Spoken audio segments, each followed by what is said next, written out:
Selamat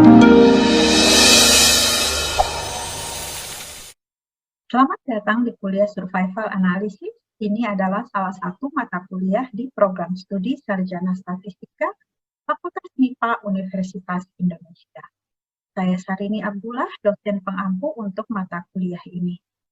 Pada pertemuan kali ini, kita masih akan membahas mengenai konstruksi likelihood pada data survival, di mana pada data survival terdapat skema penyensoran dan pemancungan.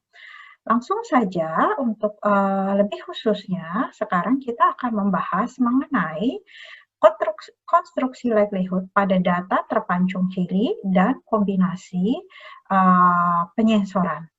Oke, di video sebelumnya kita sudah jelaskan bahwa pada pemancungan kiri itu ada syarat, yaitu bahwa hanya orang-orang yang mengalami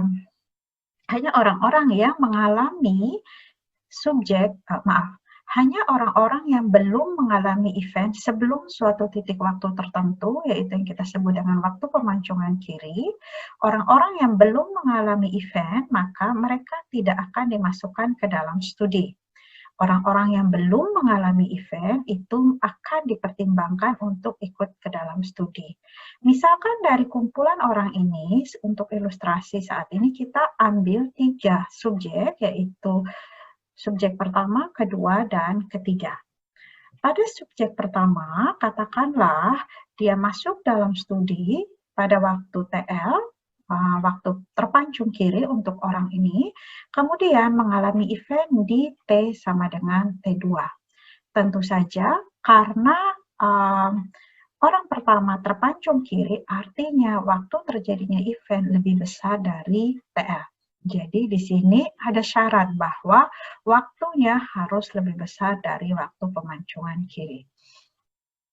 Untuk orang seperti ini, datanya adalah terpancung kiri dan kontribusi likelihood dari data ini adalah diwakili oleh peluang bersyarat, yaitu F di T sama dengan T2 bersyarat bahwa T lebih besar dari TL.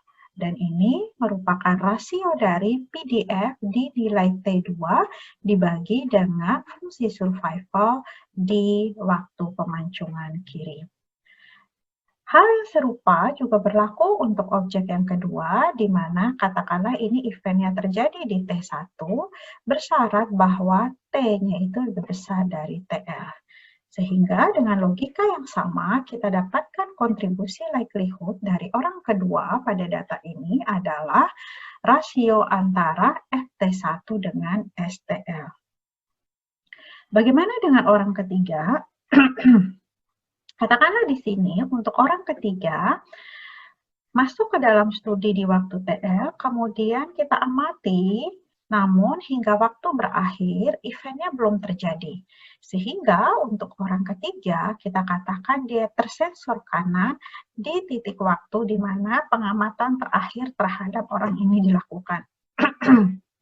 Nah, waktu ini kita simbolkan dengan CR dan disebut sebagai waktu penyensoran kanan untuk orang ketiga. Sehingga waktu terjadinya event untuk orang ini adalah akan terjadi suatu saat di waktu di masa depan sana, di mana yang pasti di sini waktunya T akan lebih besar dari CR. Jadi ini adalah waktu event untuk orang ketiga, T lebih besar dari CR.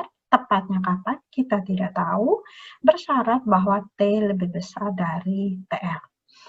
Nah, untuk orang seperti ini kembali kontribusi likelihood-nya diwakili oleh probabilitas bersyarat T lebih besar dari CR bersyarat T lebih besar dari TL. Dan di sini kita dapatkan merupakan rasio dari dua fungsi survival, yaitu fungsi survival di waktu penyensoran kanan dibagi dengan waktu survival di waktu pemancungan kiri.